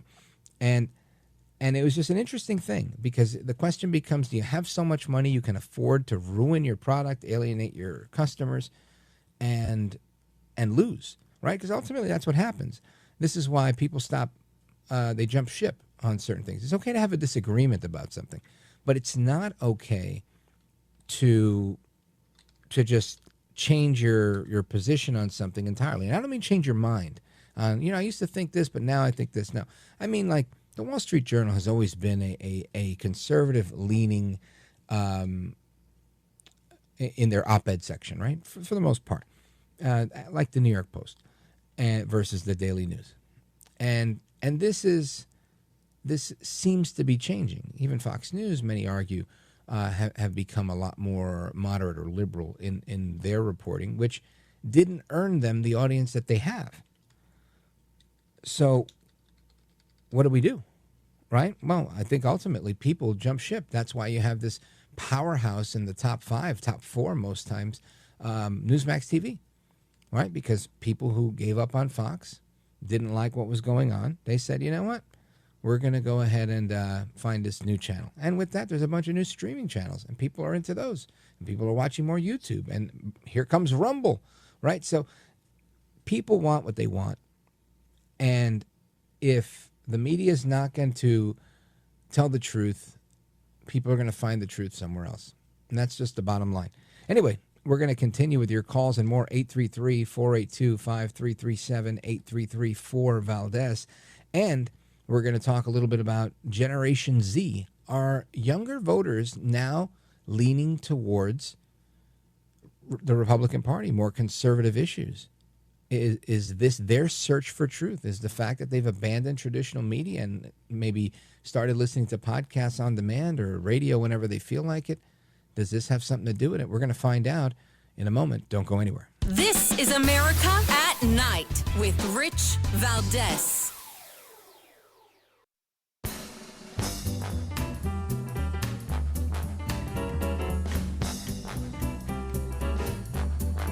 Thanks for what you do. You have so many people. You ask the questions that if the viewer had a microphone, they would ask that question, and you seem to always ask it right at the right time. So God bless you, my friend. America at Night with Rich Valdez. For decades, the younger generations in America, regardless of the year, have leaned left and identified as more progressive compared to their parents and grandparents. But there's been a noticeable shift in recent years. Emma Wuthnow from the Fact Check team joining us now to discuss. And I know you dug into some new data from Yale's youth poll. What did you find? So Yale, they surveyed about 4,000 registered voters. 2,000 of them were between 18 to 29-year-olds, so younger and older members of Generation Z. Now, when they asked whether these voters were going to vote Democrat or Republican in the midterms, voters aged 22 to 29, they favored Democrats by 6.4 points. But then the younger Gen Z voters, who were 18 to 21 years old, they favored Republicans by 11.7 points. So even though they're pretty close in age, all part of Generation Z, obviously their political ideologies are pretty different. Yep. Did researchers draw any conclusions as to why the younger generation of voters, lean further right compared to their older counterparts? Yeah, I didn't find any conclusions drawn, at least within the Yale survey, but Axios spoke to a youth political analyst who explained, a possible connection. She said a lot of it has to do with when and how younger Generation Z voters grew up. So they spent their teen years during COVID lockdowns. Obviously, that shaped how they see the government and authority. And then older Gen Z was more so influenced by progressive movements, think BLM, and also platforms like Instagram. And then younger Gen Z came up on TikTok, where more right-leaning voices really got a big head start. So quite the difference there, but it's interesting to see how it kind of all comes together. That report from News 5 WCYB. And could that be the case? Did the choice of social media consumption influence the version of Gen Z that you are, the younger or the older? I'm not sure if that's the case, but I want to speak with somebody who's got their finger on the pulse of what's going on. Debbie Wuthnow is president of iVoterGuide, and I'd like to get your thoughts, Debbie, on what you think the reason is as to why Generation Z is more conservative. Well, I was reading some of the writings from that same political analyst, I think it was Rachel Faza, who looked at Gen Z as not just a ubiquitous generation, but there's really a divide based upon, did they come of age and go to high school or college pre-COVID or during COVID? So part of that was social media, but a large part of that was, where was the economy at? What was going, COVID changed the whole way that they went to school and the social distancing and, all those lockdowns. So it also impacted the economy. So when she talks about those, she called them actually Gen Z 1.0 and Gen Z 2.0. And if I look at her little site, she talks about the 1.0s were coming up during pre-COVID, and it was pre-technology, pre-TikTok, and that's also when BLM was big. There was a lot of climate strikes going on. It was the first Trump era. And 2.0 was post-COVID. So they went through all of that, but also when TikTok was getting more active, but they're also living through all the mask mandates and the vaccine mandates and all of that was going on. So that kind of shaped them. And then when the economy kind of started having issues, they have a very different reaction to the American dream. The 1.0s, the 18 to 21-year-olds, or actually the 1.0s, the older ones, they, understood they went to college. They had a dream of buying a home. But those younger Gen Zs, they feel like home ownership is out of reach. They're having trouble getting jobs. They're the ones that are pulling away from college and maybe thinking it's not worth the expense.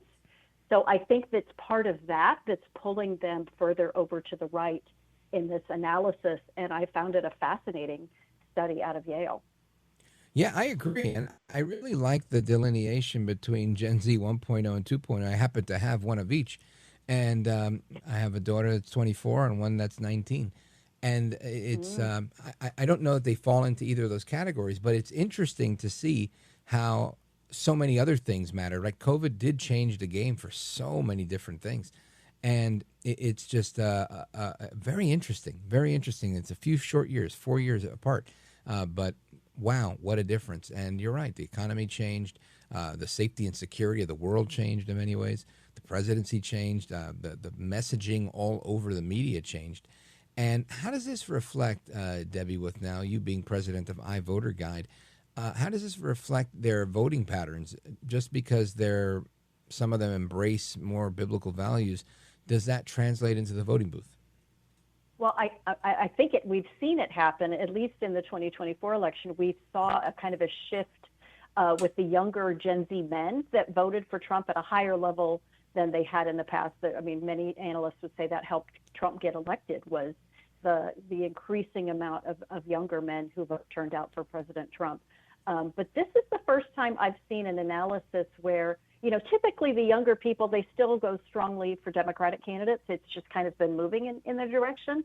But on this study, when they asked them, who are you going to vote for Congress in 2026, the 18 to 21-year-olds actually had a majority, well, not close to majority, 46% said Republicans, and only 34% of them said Democrats. And that was the highest percentage of any of the age groups that they asked. So I found that shocking and encouraging that those younger people are seeing the policies that the Republicans talk about, which, I view them as biblical. They're lower taxes, personal responsibility, creating jobs, free enterprise. They're seeing the value of that as giving them more opportunities and just a better chance for life, I think. So it's encouraging. Yeah, I totally agree with that. And I find it interesting because it's up until this came out, I'd heard both arguments, right? I've spoken with guests on both sides of it, of them saying, Gen Z is totally lost by the wayside, and others saying, no, Gen Z, they want to get married and they want to. And it didn't occur to me that there could be this line of demarcation known as COVID or some other, like the other point that was made in the report, which social media they came up on. Mm-hmm. And it's just fascinating to me because I guess the same holds true for our generations. Well, all the generations that they've defined, boomers, millennials, Gen Zs, it's really driven by what's going on in that phase of life. The boomers were the post-World War II. We had the millennials really grew up in 9/11. So there's politics that kind of drives the definition of that generation. But there's also what's going on in the economy, and I think we're seeing that in this the Gen Z 1.0 and 2.0 with the economy. But back in the millennials, they had the 2008 recession, couldn't get jobs. That kind of defined part of what was going on with the millennials. But this other thing they talked about is the technology. The Gen Zs are the first ones that have had smartphones their entire lives. So there's a lot of factors that play into their actions. Debbie Wuthnow, stand by. Folks, we're coming right back with Debbie Wuthnow, president of iVoterGuide, and we're going to continue our conversation on Gen Z and how that looks politically. Folks, keep it locked right here. We're coming right back with Debbie Wuthnow, president of iVoterGuide, and me, Rich Valdez.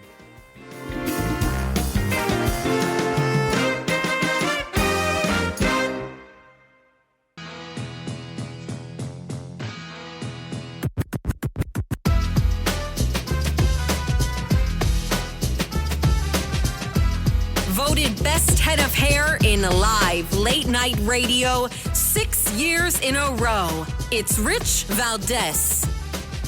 I'm voting for the first time this year. I'm so excited. Frankly, I think Donald Trump is awesome.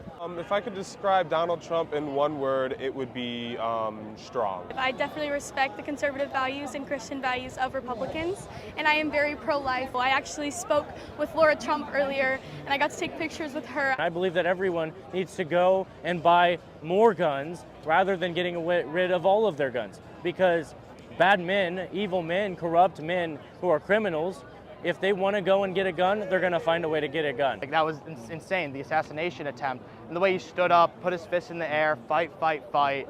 a moment I'm going to remember. I'm going to tell my children, going to tell my grandchildren about this moment. Social policy, stuff regarding like abortion rights. I'm very pro-life. I was raised Republican, came to that conclusion on my own. I am also a social conservative, believe in secure borders, low crime. I'm voting for Those are just some of the opinions of young voters just a year ago today, matter of fact, compiled by BBC News. And these are some of the reasons why they vote for conservative candidates like El Trompito Donaldus Magnus, the 45th and 47th president of these United States. And the topic of discussion right now is why these younger Generation Z voters have chosen to become more conservative. Our guest, president of iVoterGuide, Debbie Wuthnow, has pointed out that they're broken down between Generation Z 1.0 and Generation Z 2.0, and how some of them came up on one type of social media while others didn't. And the big factor, did they come of age before or after COVID? So I want to continue on this thread and get her reaction to the audio clips we just heard. Debbie Wuthnow, welcome back. What do you think about that BBC report? I loved what some of those kids had to say. So I like whatever campus they're going to. I wish that more young people would share those views of those I would call conservative biblical positions.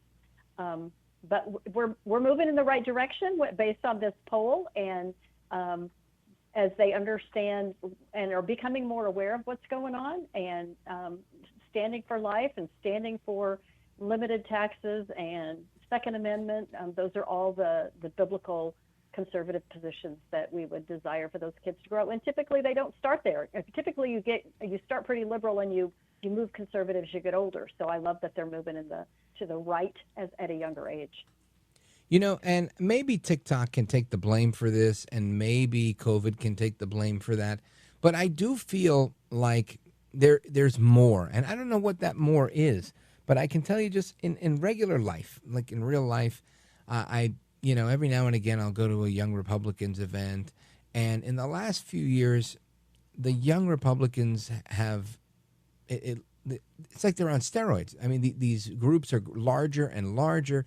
I guess social media does fuel some of it, but there's got to be more, and I don't know what it is that's gotten people this way, and even outside of politics. Like, I remember being my age and never really attending outside of a church a Bible study. I have my own kids and my niece and my nephew that are a year younger than each of my kids, and I remember them very often hosting Bible studies in the basement in the house, and attending them very frequently. So it seems like there was a push or a call to faith. Another thing I've noticed, and you tell me what you think, a little off topic, but somewhat tangential. When I was young, I'm 47, so when I was in my teen years and 20s, going to nightclubs with a fake ID was a huge thing. And that's not a thing anymore, because at least here in New York, there's not a single big famous nightclub like there used to be. There used to be these really big famous Studio 54, The Tunnel, Limelight, these types of nightclubs. Whereas now, there really isn't one big place that's the hot spot. There's a lot of bars and lounges, but it's not like it used to be. And I feel like that also has taken away the venue for these kids to go and experience debauchery. What do you think this shift, where do you think it comes from? Well, I think the pendulum always swings, right? And it started swinging in a way with the cultural revolution, the sexual revolution of the 60s, and prayer getting out of schools, and just free love, and people went out and did those things. I actually lived in New York in the 90s and went in to see some of those clubs. But COVID may have had an impact. I think that they also, as the pendulum swings, as I said, they see the results of that lifestyle, that very free lifestyle that was going on. And I think the values are swinging back. They're seeing that didn't give them the purpose, that didn't give them the reason for existing. We see the anxiety level of the younger generation has been going up over years. Depression has been increasing as social media usage has increased. I think it's all kind of related as they're starting to see that there's something maybe bigger than me. This search for identity, and maybe it's in a reaction to the sexual indoctrination that's going on in schools, some of the LGBT teachings that is being taught in schools. We've seen a great increase in the number of students or young people that are claiming that they are transgender. So there's something going on in the culture, and there's always usually a reaction when there's something that's driving the culture that way. So I think it kind of all relates as one big recipe of what's going on in that generation. Yeah, that's really well put. Obviously, it's kind of like the obvious, but when you put it that way, it seems obvious. But I wasn't expecting all that. But you're right. Makes a lot of sense when you put it that way. Debbie Wuthnow, tell everyone how they can learn more about iVoterGuide and how to follow you in your work. Well, our goal is to educate people about the candidates on their ballot. Actually, out of this Yale poll, one of the questions was, do you feel informed about the candidates or the people that you're voting for? And they were evenly split. There was no clear need for information. So iVoterGuide exists as a free website that researches what candidates have done, not just what they say they're going to do. We dig for their money, what they've done with votes, and then we assign a rating to every candidate, and it's free and personalized at iVoterGuide.com. We cover candidates federally in all 50 states. We are already now gearing up for the 2026 elections. This year, we're covering the state legislative races in Virginia and New Jersey. You can go to iVoterGuide.com, enter your voting address, and we give you your personalized ballot. So even down to, we're covering some school board races this year in a handful of states. So iVoterGuide is the resource that we pray that voters would go to really know what the candidates they're voting for stand for, or do they align with biblical values or otherwise, and based on all the evidence that you can see for yourself. So at iVoterGuide.com. iVoterGuide.com. And how do they find you on Instagram, Facebook, and the other social media? It's still iVoterGuide, and we're also available in Spanish. The whole website's in Spanish, so you can look for us on social media at iVoterGuide en Español, or you can toggle the whole website into Spanish, because that is a huge demographic that's growing and becoming more conservative as well. Yeah, excellent. Folks, check out Debbie Wuthnow, iVoterGuide.com. And Debbie, I want to thank you for being here and helping us understand this. Godspeed to you. Thank you, Rich, for the opportunity, and Godspeed to you, too. Likewise. Thank you. And amigos, we come back. Your thoughts, your calls, your reactions. We've got dueling Pauls on the line and a couple of others that are popping in. Here's the phone number, 833-482-5337, 833-4-VALDEZ. This is America at Night with Rich Valdez. Call now, 833-4-VALDEZ. That's 833-482-5337. 833-4-VALDEZ. That's Valdez with an S.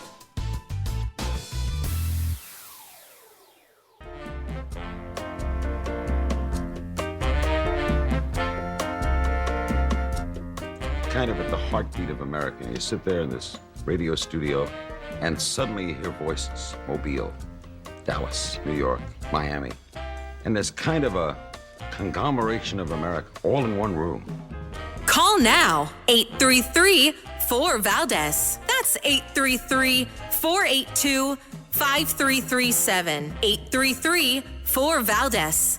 That's Valdez with an S. Compare where we are right now to where we've been, Stu, the last 4 years. The Biden administration was trying to take out the crypto industry altogether. We really are at the goal line, per se.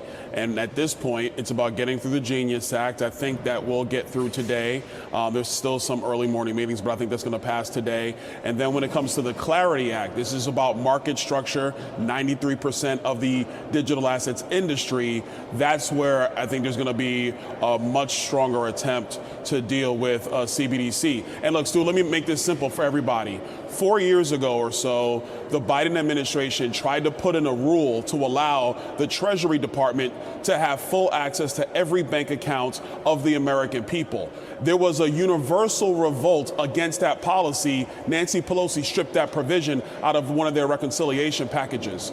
CBDCs, I know this is very technical, but a central bank digital currency would essentially give the Federal Reserve an ability to examine and monitor all stablecoin transactions in the United States. And so that's what members do not want to happen. I'm opposed. The Republican conference is opposed. These 12 members are vehemently opposed. And so it's about doing the hard work, primarily in the Senate, not in the House, to make sure that we ban central bank digital currencies forever. That's Congressman Byron Donalds on Fox News explaining the importance of moving forward with the stablecoin and the simultaneous importance of preventing the government from creating a central bank digital currency, right? It has to be Americans buying what they want to buy in the crypto world, trading how they want to trade, just like stocks, right? And this is key, because that's the market staying free. Let's get your thoughts and reactions on all of this stuff. Lots of news today, from Epstein to crypto to the Doge cuts and so much more. Let's go to Paul, Zanesville, Ohio, WHIZ. Paul in Zanesville. What's up, my man? Hey, brother. Hey, good evening, Rich, by the way. Good evening, I was listening earlier to your first guest there. And now I don't know a whole lot about, cryptocurrency and so forth. I'm 61 years old, getting ready to pay off my home. Me and my wife owe 4 payments, and our home will be paid off. I'm not patting myself Congratulations. on the back. I am. I'm patting you on the back. Sir. Well, that was 2 years of hard work. But I don't understand that crypto, but I do like what the man said when he said it's going to make our interest rates go down, because, look, I paid for this house 3 or 4 times, I believe. You know what I'm saying? With the interest rates. Yeah.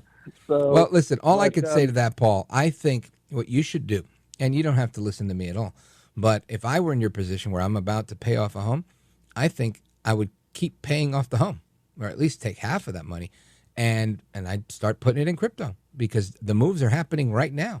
Right now, I watch my Coinbase account, and I see it going up and down, and lately it's just going up. It's going up, because we're at the precipice of something big. And think about this. In your lifetime, have you ever seen such a major change to the U.S. financial system, right? Maybe you did when gold was removed, but you didn't see an addition. This is an addition to our financial system.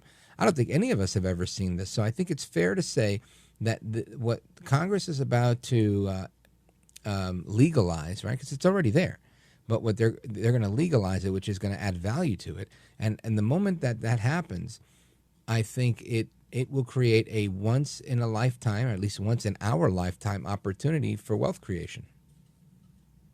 Yeah. Well, okay. I'll look into that. But also, the property taxes that I have to pay. Move to Florida. Why should I have to pay? Taxes on a property that I own.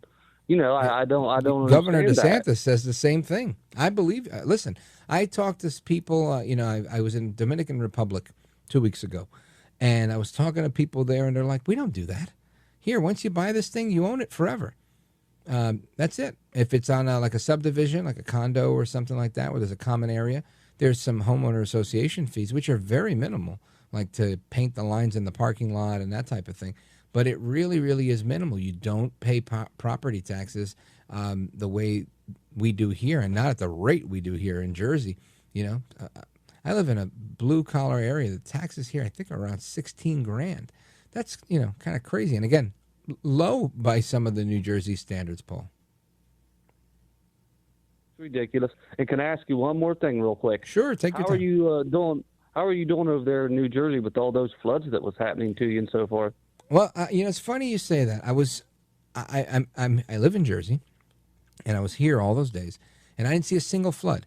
I got an alert on my phone that in my area there was a flash flood warning, but I didn't even get a backed up storm drain. That was one particular town that where you saw that happening, and just a lot of videos from that one town, because this is a very populated place. And I thought to myself, thank God I didn't go through that. And thank God my kids never had to go through that, because I was in my 30s the first time I was in a flash flood. And let me tell you, but for the fact that there was an older woman in a very small, like compact Japanese car, 10 or 15 feet away from me, and I was in a big SUV, so I was a lot higher up. And I was with my brother, who knew the area really well. We were in Paterson, New Jersey, and he said, "Don't worry, this happens all the time. This water is going to hit the middle of your door, and then it's going to go down in about 8 or 9 minutes." But the woman, I could see her very visibly freaking out. She'd never been through this, and she thought her car was going to drown. And I was, waving my arm through my window to just stay there, relax. It's going to go down. And she eventually, she had no choice. She couldn't open her door. But I think she was going to try and climb out onto her roof because she was panicking. And again, I lived through that, and I was like, wow, I'd never seen so much water. And I thought to myself, imagine if my kids had to go through this, at 19 and 24 years old. They'd freak out. They'd never seen anything like that. If I didn't see it till I was 30-something. So, yeah, not a thing. It's not a thing in New Jersey. There's no major flooding going on here. It was just that one town, Plainfield, New Jersey, in 2 minutes, I think, 2.5 inches of rainfall or something like that in 2 minutes, and it just broke the system. There was water everywhere, Paul. So, yeah. So my prayers go out to all those people that have been flooded. I think it was down in Texas they had the really bad one. Oh, that was my prayers go out to them, yeah. But they was in a floodplain, so there's a lot to be said about that. And I'm not a big climate, I think Mother Nature is Mother Nature. So, that's another story. That's another story. But it was nice talking to you tonight, Rich. Yes, before you go, what do you think about Epstein? Yes, oh, man, I wish they'd just wash their hands of it. The dude's been dead for how long now? I just think it's somebody way up there with a lot of money may have done something wrong, and it's a bunch of this mudslinging between the Democrats and the Republicans. Do what Donald Trump says. Let's take care of America. And I know a lot of people's going to think, well, people have to be held accountable. That's true, but that's the district attorneys and so forth who we know are crooked. That's their job. I want to hear what's important to America. And I'm sick of hearing about Epstein. I'm sick of it. Epstein fatigue. Paul, thank you very much. I think that just proves my point that people don't care that much. Everybody's called in. A few of them complained, and most of them have said they care about the economy. All right, folks, we're coming right back. Your calls and more. Don't go anywhere. This is America at Night with Rich Valdez.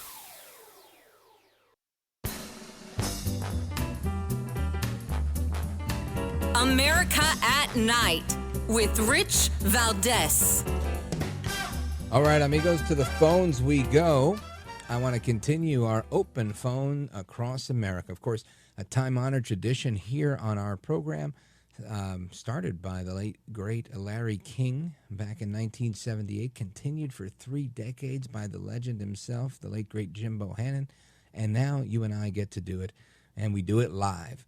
Let's go to Pittsburgh, Pennsylvania, KDKA, Wendy Bell Country, and check in with Ian. Go right ahead, sir.